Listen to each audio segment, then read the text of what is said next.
Welcome to The Explainer. Today, we're diving into something incredibly heavy, but absolutely fascinating. We're confronting an architecture of inevitable collapse through what you could call a highly measured Fichtean dialectic of human illusions.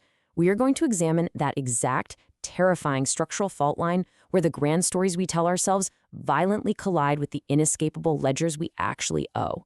Think of it as a grim, dark fable of philosophy, one that traces the journey from the illusion of absolute self-mastery straight down into inevitable, nihilistic ruin. To really grasp the anatomy of this sovereign debt and ruin, we need to first anchor ourselves in the mythic tragedy of the sovereign themselves. There's a quote that hits the nail on the head here. "The crown is hollow, for sovereign light creates only the briefest illusion of self-possession." Before we start dissecting the philosophy piece by piece, we have to recognize the story the sovereign tells themselves. It's a story of total control, absolute self-possession. But as our sources are about to show us, this bright sovereign light, it's completely hollow. Okay, part one, thesis. The sovereign's great noon. Let's dive into this. So the very first movement of our dialectic is this towering, victorious illusion of absolute human mastery. At the core of this thesis is the Nietzschean concept of the great noon, or der große Mittag. Picture this. Imagine the sun reaching its absolute highest point, its zenith in the sky. At that exact moment, your shadow shrinks to its briefest possible form, right?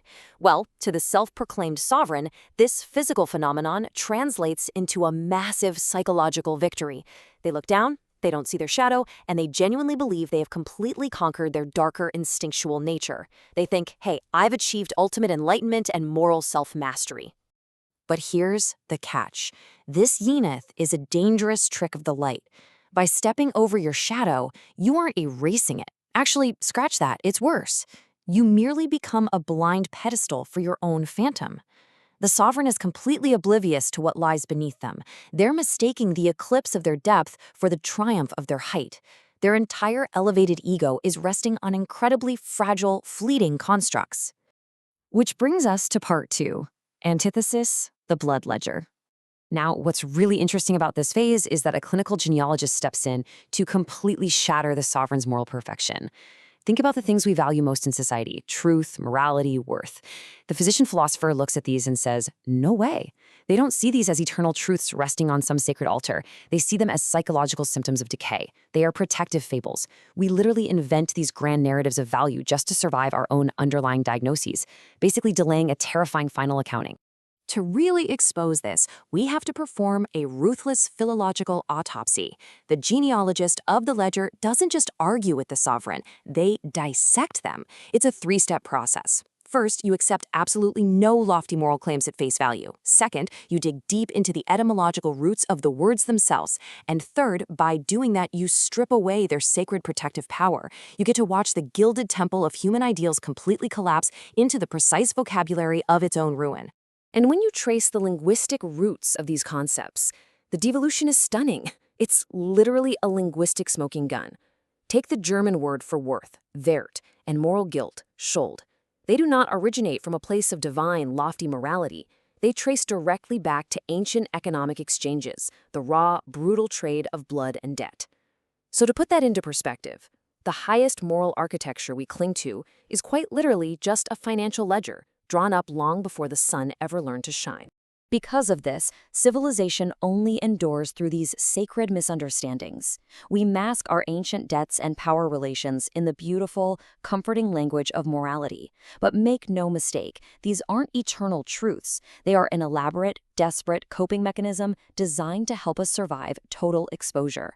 We are, at the end of the day, merely delaying the final accounting. Let's move on to part three, synthesis, the fracture of illusions. So, what happens when we take the arrogant height of the great noon and crash it directly into the cold, hard truth of the blood ledger? The result is inevitable ruin. Where the great noon fractures the bedrock of our reality, something creeping and chilling emerges. The text describes it as smallness crawling along the fault line. This smallness represents the lingering, repressed debts and all those unacknowledged consequences that high-minded philosophies try so hard to ignore. And here is the kicker. It carries a debt that absolutely cannot be canceled. The crucial mechanic driving this entire consequence is resentment. And you have to understand, it isn't some loud, booming voice of divine justice coming from the clouds. It's a subterranean mechanic.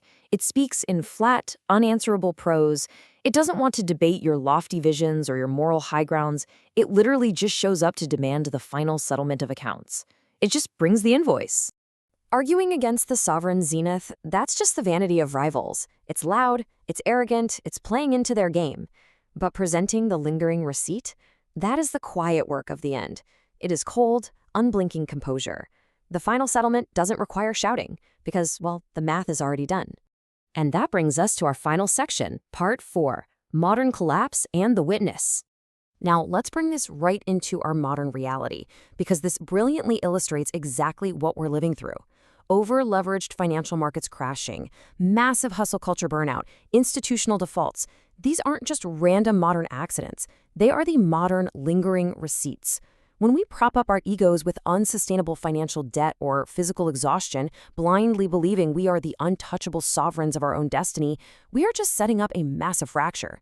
Modern crashes are simply the contemporary settling of this very ancient ledger. And when that fracture finally happens, and the dark reality sets in, how many gods do you think are invoked by name out of the fracture dark to save us? 0. Absolutely none. True fatality requires no nomenclature. There is no higher power stepping in to balance the books at the last minute, because the ledger is entirely 100% ours. So instead of a savior, we are left with the witness. This figure represents the ultimate arrival of European nihilism, a quiet, totally flat realization of the end. The faceless witness stands silent at the very edge of the unsearchable depth, completely and utterly stripped of the luxury of surprise. Because if you truly understand the anatomy of these debts, there is absolutely no room for fake astonishment when the crash finally happens. The witness possesses a complete understanding of the grammar of our illusions. They know that grand words like value and worth were always just hiding a ledger of blood and debt. They always possess the awareness of exactly how this story was bound to resolve. All of this leaves us with a pretty chilling reflection on our own lives. We all have our great noons, our moments of feeling untouchable and our own hidden ledgers we hope never come due. So I want to leave you with this thought. When the grammar of your fables, your personal stories of success, worth, and stability, is subjected to an absolute autopsy, what remains in the dark? What lingering receipt is waiting quietly on your fault line? Think about that for a while. Keep learning, and I'll see you in the next explainer.